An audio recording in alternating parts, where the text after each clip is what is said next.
नीटला 150 ते 200 मार्क्स जरी असतील तरी तुम्ही MBBS कमी फीजमध्ये करू शकता. नमस्कार, मी मृणाल. 50 डेज 50 डॉक्टर्सचा चॅलेंजचा आज आहे डे 5.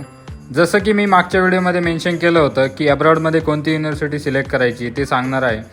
तर त्यामध्ये सगळ्यात सुरुवातीला रशियामध्ये कझान फेडरल युनिव्हर्सिटी असेल, फार ईस्टर्न फेडरल युनिव्हर्सिटी आहे, प्रिव्हिल्स्की रिसर्च सेंटर आहे, मेफी न्यूक्लिअर रिसर्च सेंटर आहे. त्यानंतर किर्गिस्तानमध्ये किर्गिज रशियन स्लॅविक युनिव्हर्सिटी आहे, ओश स्टेट युनिव्हर्सिटी आहे. त्यानंतर उझबेकिस्तानमध्ये ताश्केंत मेडिकल अकॅडमी आहे, समरकंद स्टेट मेडिकल युनिव्हर्सिटी आहे. यासोबतच जॉर्जिया, कझाक, नेपाळ, चायना यांसारख्या देशांमध्ये 60हून अधिक युनिव्हर्सिटी सोबत आमचे कोलॅबरेशन आहेत. सगळ्यात महत्त्वाचं म्हणजे याला जास्त खर्च नाही आहे. अगदी 30 लाखमध्ये तुमचं MBBS कंप्लीट होऊ शकतं. जर तुम्हाला इंडिया किंवा अब्रॉड ॲडमिशन संदर्भात कोणतीही माहिती पाहिजे असेल तर आम्ही येत्या रविवारी म्हणजे 8 तारखेला एक वेबिनार प्लॅन केला आहे.